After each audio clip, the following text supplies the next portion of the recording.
Question number నేను ఎంతకు వస్తున్నాం మనం అది? Yes. Next one, question number 9. 23-24 union ఆర్థిక సర్వే ప్రకారం టెలి డెన్సిటీకి సంబంధించి క్రింది వాటిలో సరైన అంశాలు. ఇది మీకు తెలుసు, సర్వీస్ సెక్టర్లో భాగం అని చెప్పేసి టెలి డెన్సిటీ అనేది ఐటీ బీపీఎం సర్వీసెస్లో. ఇందులో ఫస్ట్ వన్ చూస్తే లేటెస్ట్ సర్వే ప్రకారం ఇచ్చినది. టెలి డెన్సిటీ ఎంతమంది చూస్తారు? 100 మందికి ఎంతమంది ఫోన్లు వాడుతున్నారో చూస్తారు, అదే టెలి డెన్సిటీ కాబట్టి. సో ఫస్ట్ పాయింట్ రైటే. రెండవది, భారత్ యొక్క టెలి డెన్సిటీ లాస్ట్ ఇయర్ కంటే పెరిగింది.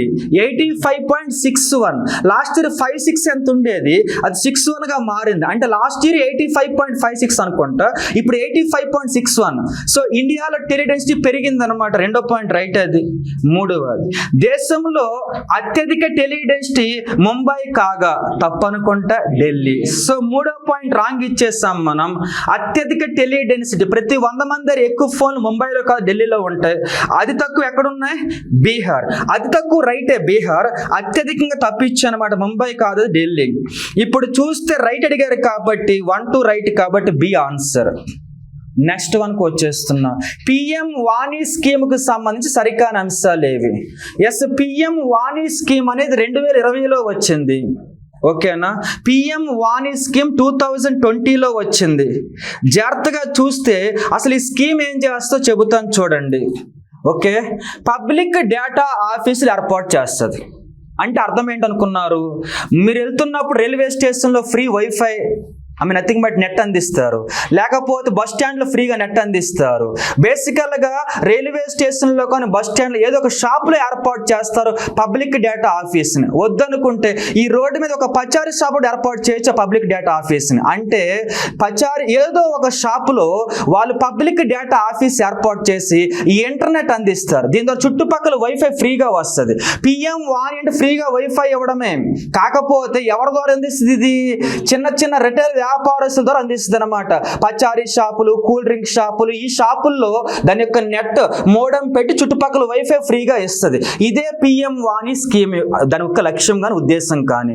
ఇప్పుడు ఫస్ట్ వన్ చూద్దామా? దీన్ని ఎవరు ఏర్పాటు చేశారు? టెలికమ్యూనికేషన్ మినిస్ట్రీ రైట్ అది. అయితే డౌట్ ఎక్కడ వస్తుంది? రైట్ రాంగ్ ఫస్ట్ పాయింట్ అది. ఇయర్ తప్పు, ఎందుకని? అది 2020 కాబట్టి. ఫస్ట్ పాయింట్లో డిపార్ట్మెంట్ రైటే, మినిస్ట్రీ రైటే, ఇయర్ తప్పు 2020. రెండవది, పబ్లిక్ డేటా ఆఫీస్ ద్వారా ఇంటర్నెట్ కనెక్టివిటీ అందించాలని లక్ష్యం. ఇందాక చెప్పే కదా ఇంటర్నెట్, రెండోది రైటే. మూడవది, ఈ స్కీమ్ క్రింద బ్రాడ్బ్యాండ్ ఇంటర్నెట్ సేవలు. బ్రాడ్బ్యాండ్ అంటే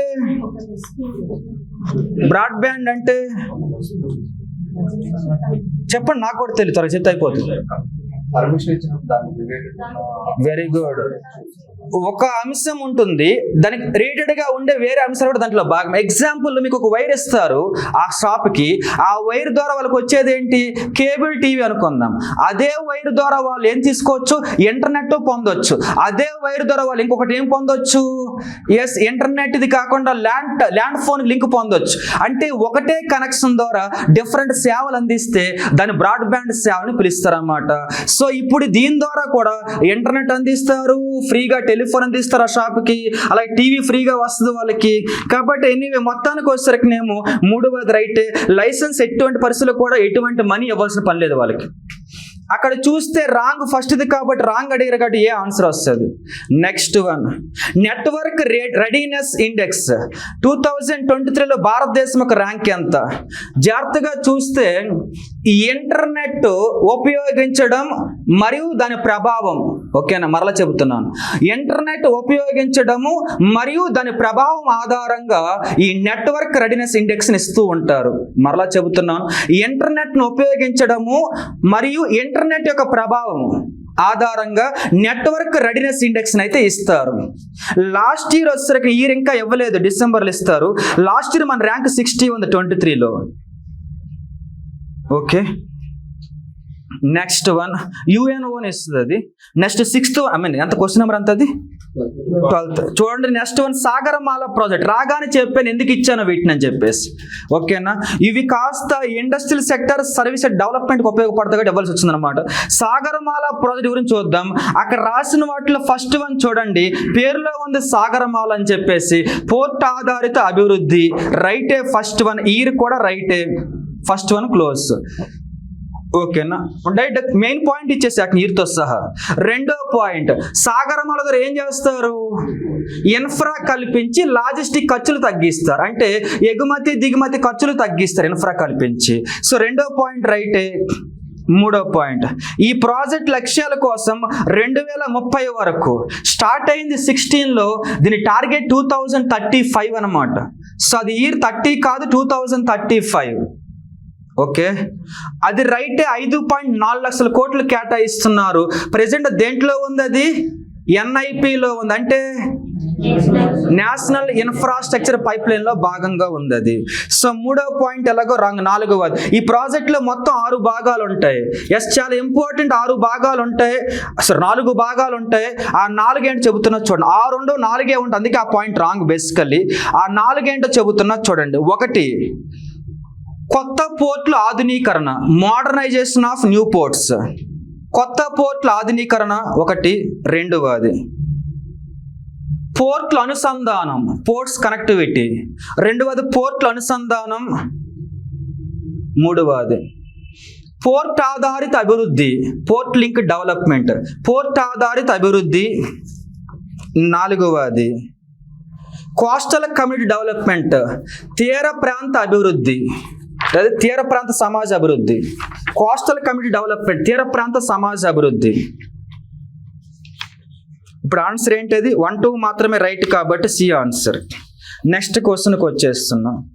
భారత ప్రభుత్వం ప్రకటించిన పర్వతమాల స్కీమ్కి సంబంధించి ఎస్, నేను ఇచ్చిన 3 పాయింట్లు రైటే. కొత్త స్కీమ్ అని చెప్పేసి అలాగ ఇచ్చేసారు అనమాట. 22-23 తీసుకొచ్చారు. ఓకే, ఇది కూడా అన్ని పీపీపీ మోడే. పర్వతమాల అంటే పర్వతాల రోడ్డు వేయడం. మనలో అన్నమాట పర్వతాల రోడ్డు వేయడం ఏ ప్రాజెక్టులో భాగం, అది భారతమాలలో భాగం. ఓకేనా, భారతమాలలో భాగమే అది. అంటే మీరు అర్థం చేసుకోవాలా, పర్వతమాల స్కీమ్ అనేది దేంట్లో భాగం, భారతమాలలో భాగం అని తెలుసుకోవాలా. Bharatmala one of the pillar అది, పర్వతమాల అనేది, పర్వతాల రోడ్లు అనేది. సో ఎనీవే మొత్తానికి దాంట్లో భాగమే. ఫస్ట్ పాయింట్ రైట్, రెండో పాయింట్ రైట్. మూడవ పాయింట్, ఈ స్కీమ్ను మొదటిగా ఎక్కడెక్కడ, ఉత్తరాఖండ్, హిమాచల్ ప్రదేశ్, మణిపూర్, జమ్మూ కాశ్మీర్ 4 ప్రాంతాలు స్టార్ట్ చేశారు. అన్ని కరెక్ట్గానే ఇచ్చాను, ఎందుకంటే డేటా ఉపయోగపడుతుందని చెప్పేసి. సో అక్కడికి మనకి ఆ క్వశ్చన్కి answer D, 4th option. Next క్వశ్చన్కి వస్తున్నా. భారతమాల పరియోజన, ఇక్కడికి 3 వదిలేస్తాయి అనమాట, ఒక పని అయిపోద్ది మనకి. భారతమాల పరియోజన 2017లో వస్తుంది, మీరు చదివే ఉంటారు. ఇది 17లో వస్తుంది. ఓకేనా, దీనికి ఇందాక చెప్పిన ప్రకారము పిల్లర్స్ కాస్త ఎన్ని ఉంటాయంటే, దీనికి సాగరమాలకు 4 ఉన్నాయి, దీనికి ఎన్ని ఉంటాయి, 6 ఉంటాయి, 6 ఉంటాయి. దీనికి 6 పిల్లర్స్ ఉంటాయి. అవి ఏంటో చెబుతున్నా చూడండి. 1, ఆర్థిక కారిడార్ల అభివృద్ధి, ఎకనామిక్ కారిడార్స్. 1, ఆర్థిక కారిడార్ల అభివృద్ధి. రెండవది ఇంటర్ కారిడార్స్, అంతర కారిడార్ల అభివృద్ధి. ప్రధాన రోడ్లకి అనుసంధానిస్తారు ఇంటర్ కారిడార్స్ అంటే. అంతర కారిడార్ల అభివృద్ధి. మూడవది జాతీయ కారిడార్ల అభివృద్ధి. ఓకే, జాతీయ కారిడార్ల అభివృద్ధి. ఇందాక చెప్పాగా బార్డర్ రోడ్లు కూడా దీంట్లో భాగమని. సో బార్డర్ రోడ్ల అభివృద్ధి. నాలుగవది కోస్టల్ పోర్ట్ కనెక్టింగ్ రోడ్ల అభివృద్ధి. 4వది 5వది అది 5వది కోస్టల్ పోర్ట్ కనెక్టివిటీ. తర్వాత లాస్ట్ వన్ చాలా ఇంపార్టెంట్, గ్రీన్ ఎక్స్ప్రెస్ వేస్. ఇప్పుడు అది రన్ అవుతుంది. గ్రీన్ ఎక్స్ప్రెస్ వే రోడ్ల అభివృద్ధి. ఓకే, గ్రీన్ ఎక్స్ప్రెస్ వే రోడ్ల అభివృద్ధి. ఇప్పుడు చెప్పండి, ఆన్సర్ చెప్పేస్తారు మీరు. అది ఫస్ట్ వన్ రైటేగా, రెండుగా తప్పు. ఎన్ని అంశాలు అది, 6 అంశాలు. అది మాత్రం రైటే. ఏంటది, మనీ అనేది, అది రోడ్డు లెంత్ అనేది. నెక్స్ట్ వన్కి వస్తున్నది చూడండి, 3వది. మొన్న క్లాస్లో చెప్పానుకుంటా, ఏమని గుర్తుందా, ఎన్ని లాజిస్టిక్ పార్క్స్ అని చెప్పాను భారతమాల కింద, ఎన్ని మెగా ఫుడ్ పార్క్స్ అని చెప్పాను, ఎన్ని మెగా ఫుడ్ పార్క్స్? 32. ఆ రోజు చెప్పాను ఎన్ని లాజిస్టిక్ పార్క్స్ అని? 35. మరి అప్పుడు రైట్ అవ్వాలి కదా అది. సో ఓకేనా, అవి మర్చిపోవద్దు. నెక్స్ట్ వన్ మన క్లాస్లో చెప్పింది, మనం మాట్లాడుకుందే చెప్పాను, మళ్ళీ బిట్ కింద ఇచ్చాము. Next question. ఎస్ఎర్సన్ ఏ 2030 కాలానికి భారత ప్రభుత్వం ఎన్ఐపిని స్టార్ట్ చేసింది. ఎన్ఐపి ఎప్పటి నుంచి ఎప్పటిదాకా? బాగా చదివారా? ఎన్ఐపి 5 సంవత్సరాల కాలానికి 111 లక్షల కోట్ల పెట్టుబడితో వచ్చింది. అది మరలా చెబుతున్నా, ఎన్ఐపి 5 సంవత్సరాల కాలానికి 111 లక్షల కోట్ల పెట్టుబడితో వచ్చింది ఎన్ఐపి అనేది. ఓకే, ఎన్ఐపి అనేది 5 years కాలానికి 111 లక్షల కోట్ల పెట్టుబడి. కానీ ఎన్ఐపిలో 5 పిల్లర్స్ ఉంటాయి. ఒకటి ఎనర్జీ, ఎన్ఐపికి 5 పిల్లర్స్ ఉంటాయి. ఒకటి energy, 2 roads, 3 urban development, 4 railway development, 5 other infrastructure. 5 pillars ఉంటాయి ఎన్ఐపిలో. మనీ అయితే 111 లక్షల కోట్లు. హైయెస్ట్ ఎనర్జీ కేటాయిస్తున్నారు వాళ్ళు. ఇప్పుడు పక్కన పెడితే ఫస్ట్ వన్ రైట్ రాంగ్ అది అయినా ఇది చెప్పలేదా? ఓకే, 2019లో వచ్చింది. ఇప్పుడు చెప్పండి ఎప్పటి వరకు అది? 24 వరకే. సో 2019 to 24 మధ్యలో అమలు అవుతుంది అది. రీజన్కి వచ్చేద్దాము. నేషనల్ ఇన్ఫ్రాస్ట్రక్చర్ పైప్లైన్ యొక్క లక్ష్యం అందరికీ ఇన్ఫ్రాస్ట్రక్చర్ కల్పించడమే. అయిపోయింది, ఇంకేంటి? సో ఆర్ రైట్, ఏ తప్పు, ఆన్సర్ డి, 4th one వస్తుంది. నెక్స్ట్ క్వశ్చన్కి వచ్చేస్తున్నాం. నెక్స్ట్ క్వశ్చన్ ఎంత అది మనది? ఎస్, 24-25 యూనియన్ బడ్జెట్ లో కేటాయింపుల ఆధారంగా సరికాని జతను గుర్తించాం. ఇప్పటికే మీకు బడ్జెట్ మొత్తం ఆల్మోస్ట్ అన్నిట్లు ఇచ్చుకుంటూ వచ్చానమాట. సర్వే కూడా మొదలు పెట్టకండి. ఫస్ట్ పాయింట్ చూడండి, ఇది కూడా ఇన్ఫ్రాలో భాగం. అర్బన్ డెవలప్మెంట్కి ఎంత కేటాయించారు? 82,577 కోట్లు, రైటే. రెండవది నార్త్ ఈస్టర్న్ స్టేట్స్ డెవలప్మెంట్కి 5,900 కోట్లు, రైటే. మూడవది ఐటీ టెలికాం డెవలప్మెంట్కి 1,16,342 కోట్లు, రైటే. మరి రాంగ్ ఎవరున్నారు? వాణిజ్యం పరిశ్రమలు కేటాయించింది 47,559 కోట్లు. ఓకే, 47,559 కోట్లు. మరి ఎవరైనా సరే చదివి ఉంటే అక్కడ ఇచ్చిన నెంబర్ ఎవరిదో చెప్పండి. అది వ్యవసాయ అభివృద్ధి మనీ, అది ఇచ్చింది అక్కడ పక్కన. ఆ పక్కన ఇచ్చాం కదా 151,000 కోట్లు, అది వ్యవసాయ అభివృద్ధి మనీ ఇచ్చానమాట. ఎనీవే డి ఆన్సర్ అది. నెక్స్ట్ క్వశ్చన్కి వచ్చేస్తున్నాం. యూనియన్ బడ్జెట్ 24-25లో కేటాయింపుల ఆధారంగా జతపరిచాము. ఇక్కడతో మనకి ఇండస్ట్రీ సర్వీస్ అయిపోద్ది, ఇది కూడా జతపరిచేస్తే. చూద్దామా? National investment and infrastructure fund NIIF 1,501 కోట్లు. NIIF అంటే రైట్ చెప్పండి. National infrastructure investment fund. Okay, బాగానే ఉంది, కానీ ఎందుకు అది ఇంపార్టెంట్ చెబుతాను చూడండి. మీరు ఇందాక చెప్పారే 111 లక్షల కోట్లు అని చెప్పి. దేనికి? ఎన్ఐపిలో భాగమే భారతమాల, సాగరమాల, పర్వతమాల, ఎనర్జీ సెక్టర్, ఈ గ్రీన్ ఎనర్జీ అన్ని దాంట్లో భాగమే. వీటన్నింటికి మనీ ఎక్కడి నుంచి వస్తుంది అనుకున్నారు? విదేశాల నుంచి సేకరించడానికి, దేశీయంగా సేకరించడానికి 2000 ఇప్పుడు కాదు ముందే 2015లో ఓకే ముంబై హెడ్ క్వార్టర్స్గా NIIF స్థాపించారు. మరలా చెబుతున్నా, 2015లో ముంబై ప్రధాన కేంద్రంగా NIIFని స్థాపించారు, మర్చిపోవద్దు. ఓకే, ముంబై కేంద్రంగా NIIFని స్థాపించారు. ఈ రోజు ఇండియాలో అమలవుతున్న అన్ని ఇన్ఫ్రాకి అదే ఫండ్ హెడ్. పక్కన పెడితే ఇప్పుడు చూస్తే దానికి ఇప్పుడు ఈ మనీ ఎంత కేటాయించారు? 1,500 crores కేటాయించారు. Next one PM Suryaghar Muft Bijli Yojana ఎంత కేటాయించారు? దీనికి 6,250 crores. 59. స్కిల్ ఇండియా ప్రోగ్రామ్ ఎంత? 2,686.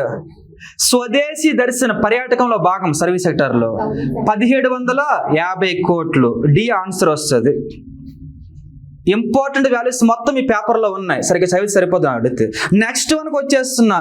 ఇంక్రిమెంటల్ క్యాపిటల్ అవుట్పుట్ రేషియోకి సంబంధించి క్రింది వాటిలో సరైన ప్రకటనలు. ICOR అంటే రైటే కదా? ఎస్, ICOR ఐసీఓఆర్ అంటే సింపుల్లీ చెప్పాలంటే ఒక సింపుల్ చెప్తారు. ఒక కంపెనీ ఉంది, ఆ కంపెనీ పెన్ను ఉత్పత్తి చేయడానికి వచ్చేసరికినేమో 10 రూపాయలు ఖర్చు అవుతుంది అనుకుందాం, ఓకేనా. మరో కంపెనీ ఉంది, పెన్ను ఉత్పత్తికి 5 రూపాయలు ఖర్చు అవుతుంది అనుకుందాం. ఇక్కడ ఐసీఓఆర్ ఎవరికి ఎక్కువ ఉంది?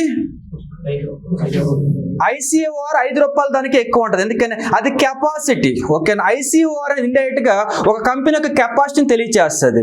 ఎవరైతే తక్కువ డబ్బుల్లో ఉత్పత్తిని చేస్తారో వాళ్ళకి ఐసీఓఆర్ ఎక్కువ ఉన్నట్టు, ఎవరైతే ఎక్కువ డబ్బుల్లో ఉత్పత్తిని చేస్తారో వాళ్ళకి ఐసీఓఆర్ తక్కువ ఉన్నట్టు.